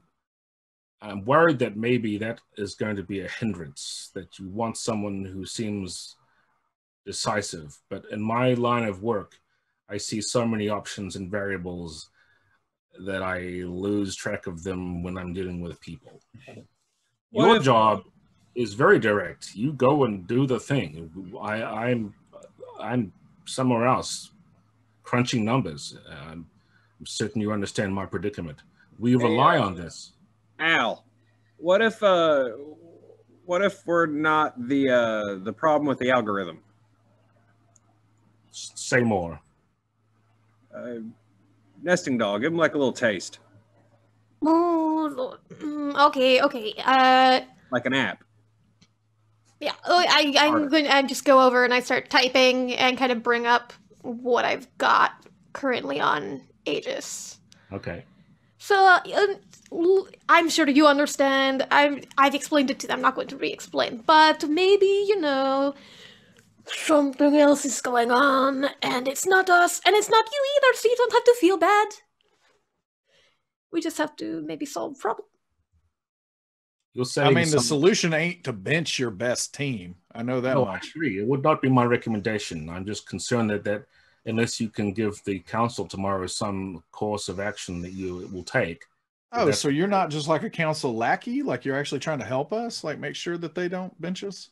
Of course. I misinterpreted your completely lack of personality.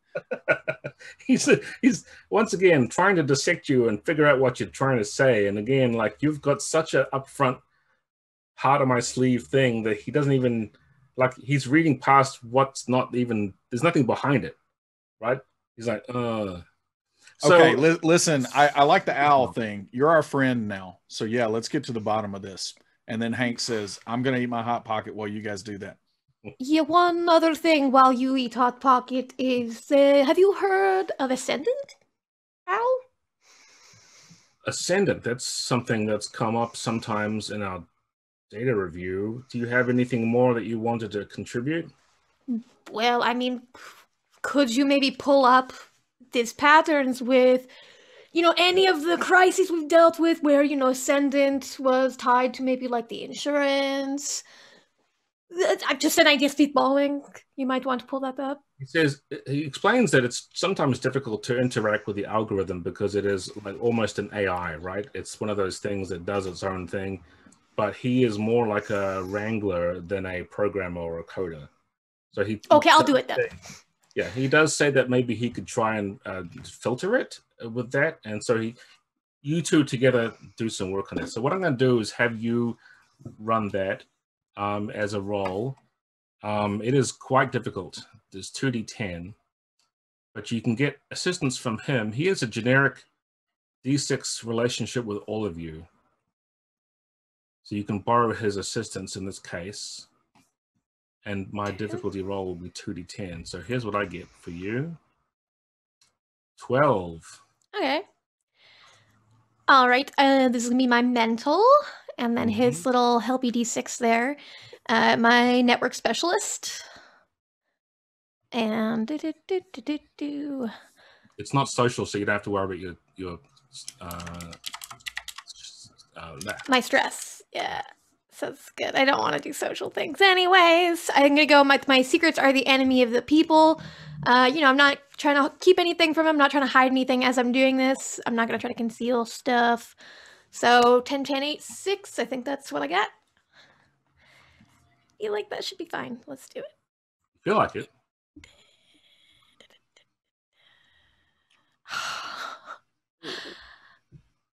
Yeah. But I could technically spend a plot point and move my effect die over to my total, right? And just have a d4. You could. Effect die. I feel like it's worth it at this point, so I'll spend my plot point and move that over for a 13 total.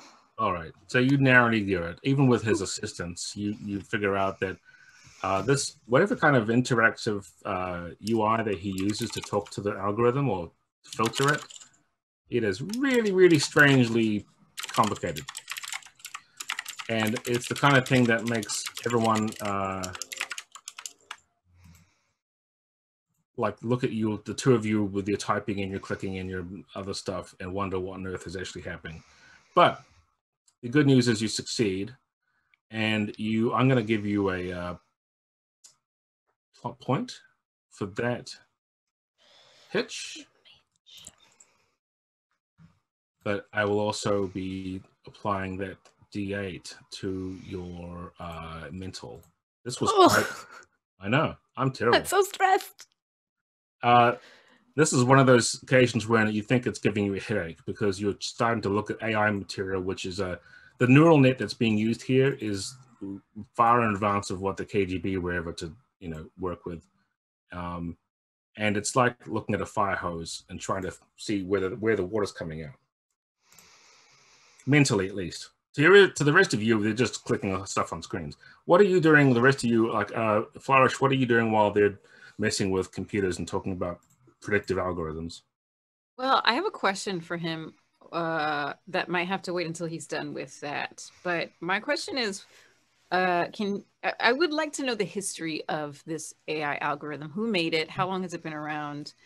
Any of that type of information. Okay. Well, he stops when he's done helping out Nesting Doll to get access to this, and now she's just doing all the work, figuring things out. And I'll tell you what the result of that too is in a second, Mellie. He comes back over to the table and sits down, and he says, as far as he knows, this thing went live about 10 years ago at the World Crisis Agency's original think tank. And they had figured out a way to try and determine whether the markets would surge in the stocks and so forth and shares. It was all business related and financial.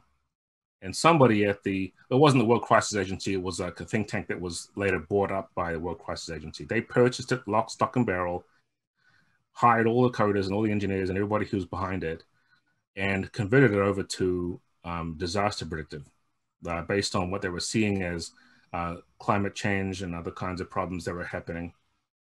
As a result, several of the people in the team left. They were upset that they had been taken off something they thought was going to make them wealthy and rich, and instead they went off and haven't been, seen again, kind of thing.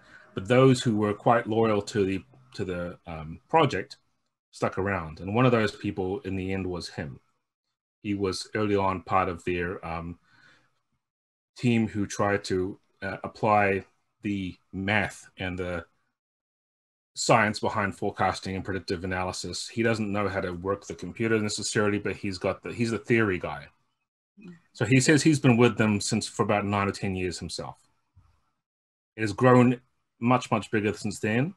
The more data that comes in, when the early Hammerhead operations and missions were fed into it, they helped provide things.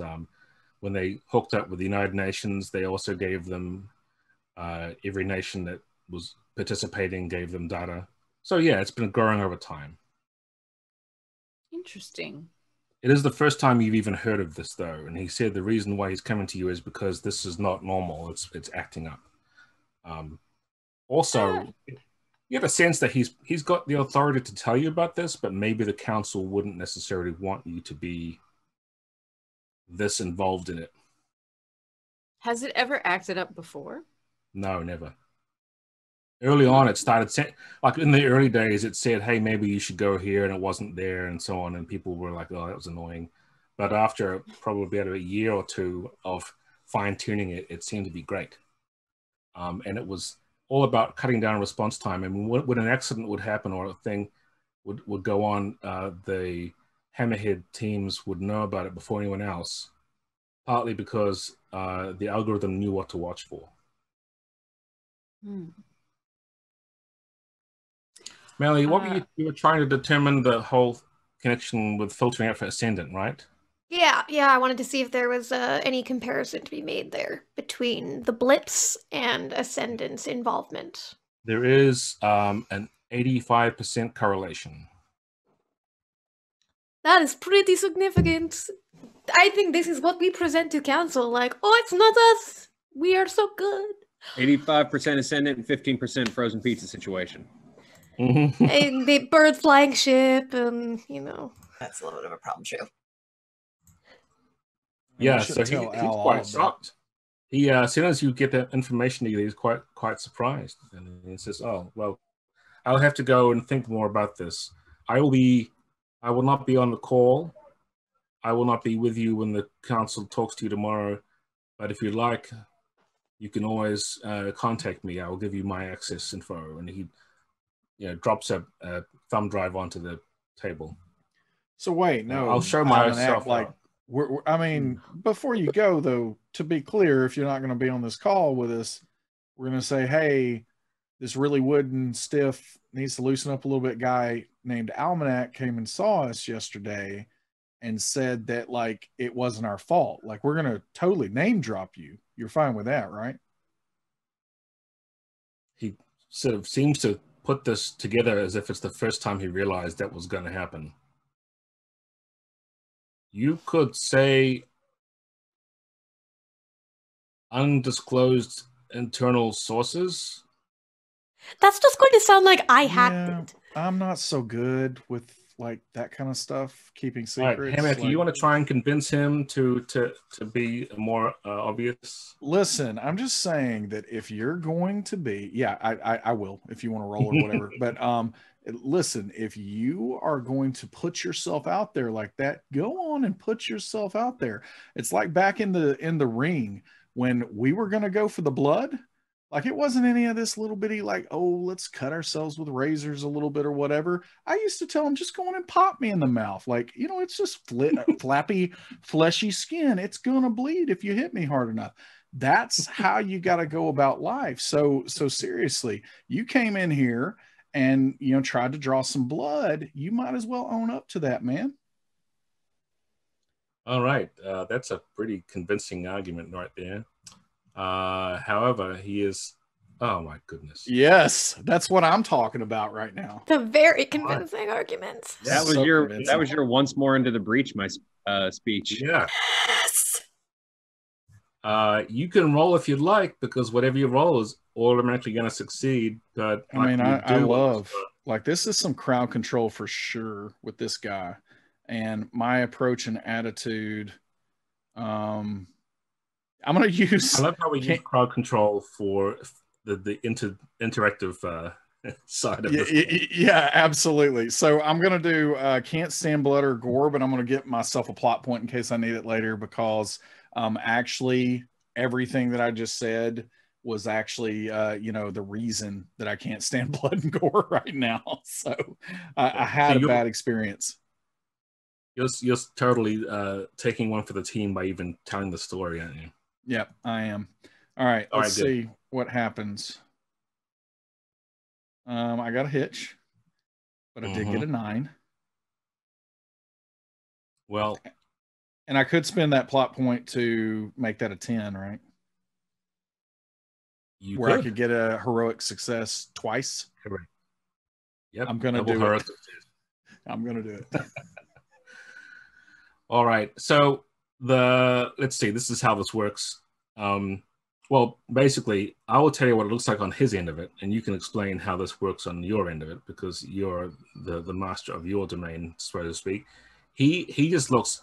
His affect goes completely blank, like it seems to happen a lot in the conversations you have with him, and then he smiles, and he hasn't done that before in the last, say, 20 minutes that you've been talking to him, and it's really not like it belongs on his face, but it's a real smile that goes to his eyes. He's like, you're right.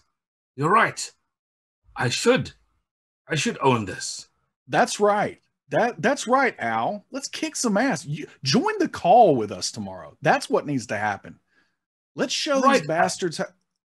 Seriously. Why am I thinking of leaving? I should stay here. You've got plenty of rooms. And he starts like, we got hot pockets.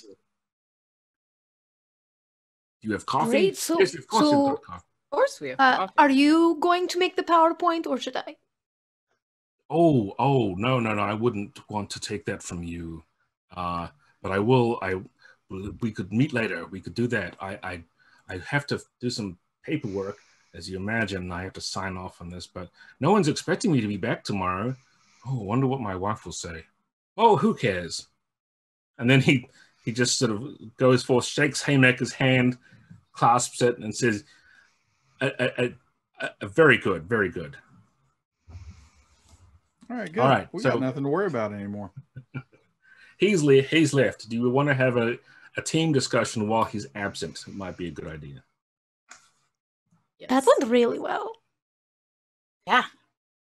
That was like when one bird opens its wings and flaps it really big against another one and it submits to that one. You're basically like a grouse. What I say about him every day. Yeah.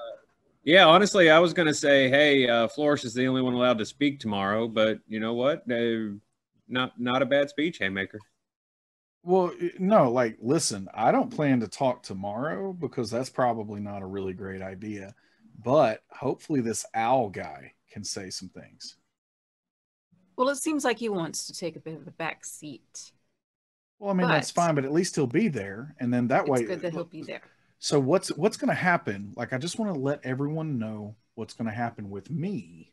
Like, if they start giving us all, stuff that we don't want to deal with, and they don't believe what we're saying, then I am absolutely putting that guy that I just talked into staying with us, like, out on the line and making him, either lie to them or side with us or whatever the options are there. I mean, again, he knows it's not us. We've got all this proof. And I just want to throw it out there. I know that I joined this group with some nefarious intentions and some suspicions of my own that we were maybe this organization was involved in some shadowy and unsavory things. But then I met you guys and I started to work with you guys and have worked side by side with you, and unfortunately I'm sorry to say that I'm pretty sure that the organization might be involved in some suspicious and unsavory things. So also just watch yourselves tomorrow. Keep your ears open. So you're saying you hate the organization but you love us? Aw. That's what I heard too. I'm gonna go get a hot pocket. Should we also just make sure that yes, Flourish is talking tomorrow. Team leader for talking. Yes. I vote team leader. Okay, I'll definitely need some assistance, especially with all that data you just figured out. Yes, I'll have PowerPoint ready. You just have to click button. Perfect. Good. Okay. All right. Very good. Flash forward to the next day. If there's anything you did want to do beforehand, let me know now. You're saying you wanted to prepare a PowerPoint presentation thing of its own there, Mellie? D6 asset PowerPoint. Yeah. I want to make an asset if I can. Yeah, you can do that. I'll let you do that. Why don't we do that? This is the kind of thing you're good at. It's just a 2d8, and I'll does my stress step down between those scenes, or? Yes, in fact, your social's gone away. Your mental is now d6. Perfect. Exactly what I wanted to hear. Cool. So I feel like this is mental, so I will still use that. So you'll get a d6 in your pool. Lovely. So here's me rolling. Do. Oof. Of course, I get a hitch. That's the way this goes. If you want to buy that, you can get rid of your mental stress. You know what? I'm gonna leave it for now. I want to save this plot point. I feel like just in case I roll really bad, because that has happened all I many did is times. I just got a 6. I don't think you're gonna have too much challenge with this, but 6 has been a problem in the past. It's been a problem. Hold on to that. This is gonna be my. I don't know. Is this network spec? Nah, it's probably like logistics, making a PowerPoint. No, That feel I'll right? let you do network. No, hang on. Oh, technical analyst. Yeah, you know what? That sounds right. Cool. This is gonna be my quirk. I'm laying it all out there. I trust this organization, even though Butters doesn't. I'm still kind of like on this side. I'm gonna put it all in there, and I mean, I asked that guy for help yesterday. Is he gonna give me a help with that? Yep, he'll give you that D6 help. Cool. All right. I feel pretty good about that. And let's go see what this is. Oh boy. Okay. Double heroic success. You get a D12 asset out of this thing. Well, actually, I don't. I'm giving that to Flourish. Awesome. D12. So Flourish has a D12 asset. Wow. And the name of this asset is what? Best PowerPoint presentation ever? I mean, yeah, absolutely. The best PowerPoint presentation. Goodness me. All right. So that's what you did. You stayed up all night with this guy. He came in and he's wearing like overalls now, the kind that the crew wear. Someone found him some overalls because I guess he felt the jacket and the tie was a bit much. And he looks about 10 times less stiff and worked up. And you also realize he's had probably a couple of hot pockets because they're missing. So he's kind of like, fitting in here. This is it's a predictive analyst. He's given a job. Hey, you're very important. We want you around us. Let's work with us. And you get that sense that you've made a buddy. All right, Vanessa, do you want to do anything specific before tomorrow's meeting? Anything specific before tomorrow's meeting? You do have all that info. So this is the thing, is that you've got Yeah. that stuff, this footage of the videos. They have not told you can't do anything with that. But I wasn't sure if you were going to try and make use of that for a PR thing, or if that was maybe would make things worse with your meeting with the council. I want to start uploading it now. Because we can use it PR wise, and B, because I'm still sus about why they'd want to predict what we're doing, even though our results are very good. So, going rogue.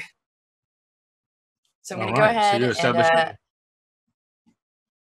yeah, I'm going to make some cute little Haymaker Saving Birds fan cams. All right. Do you want that to be a thing where you create an asset, or you just that's what you want to do and not make a roll? Because I don't think it's necessary to really roll for that. It's easy to just upload stuff, but the flavor of it is going to be what? I mean, where are you having it come from? Flourish had that ability because she was a celebrity and she could have put on her. Yeah. You're not. Well, I still have some connections to some animal rights organizations that have some very good clout on the media, so I'm going to send them over to them as their animal hero of the week. I'm going to give you a plot point for doing that. Yes. That is playing very well to your background and story. So you disseminate this through animal rights organizations, some of which are legit and some of which are a bit more, shall we say, anti-authoritarian, more on the sort of like, bioterror opposed people. But you get that shit out there. So now it's out. Weirdly enough, a lot of them do show very good sides of Haymaker in action. So whether he likes it or not, he may have become something of a cause celeb for the Yes. animal rights, activists.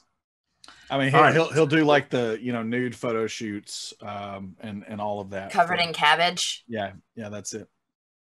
Covered in cabbage. Pizza. That's actually one of them. Oh my gosh. Okay. Good. I'm glad we know this. Adam, anything specific you wanted to do to prepare for tomorrow? You said you were going to, give this guy over to the council if you had the need to do it. Do you talk much more with Almanac, or do you leave him alone? No, I mean, I've been able to tell in my background that once you get somebody fired up, most of the time there are diminishing returns after that if you keep going back to the well. And so I just leave him be and just go through my normal, typical nightly routine that we won't get into right now.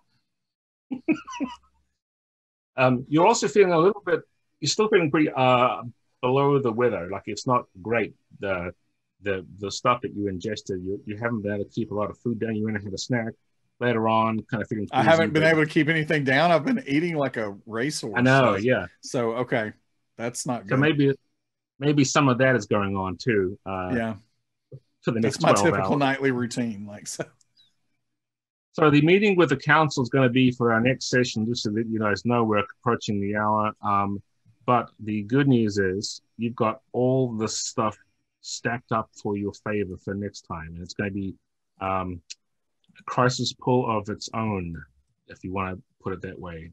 The World Crisis Agency, Hidden Shadow Council. And so if there's anything else, Joe, did you want anything before next time? Are you thinking that you wanted to prepare anything? I wanted to try to look into the thing that stuck out to me was the guys that started this to follow the stock market. And I want to see if I can use some of my Jesse Ventura off the grid style crazy person podcast connections, just to see if I can like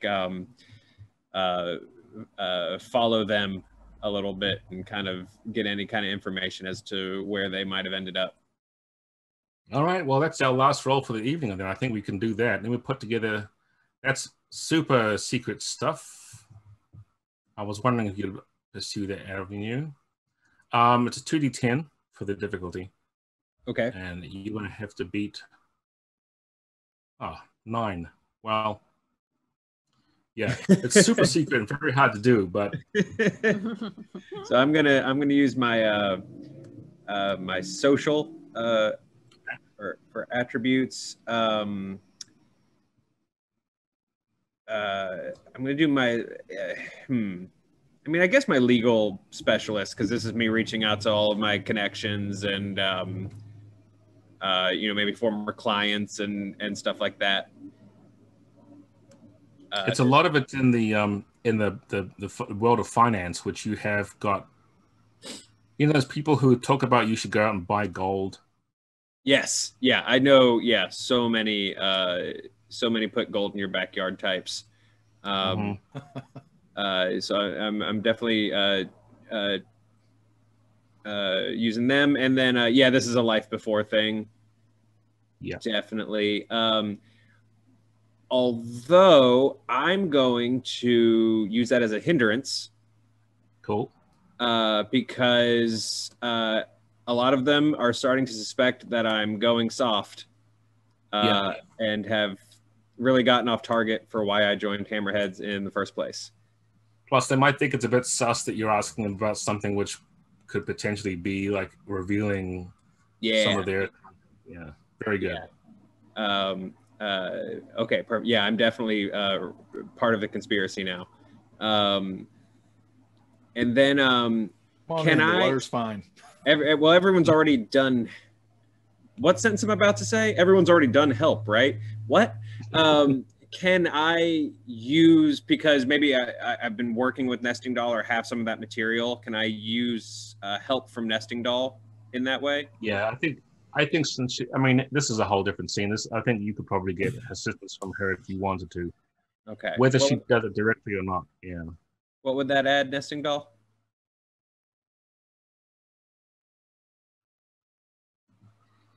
Is Mellie frozen? Oh no, she froze. We did.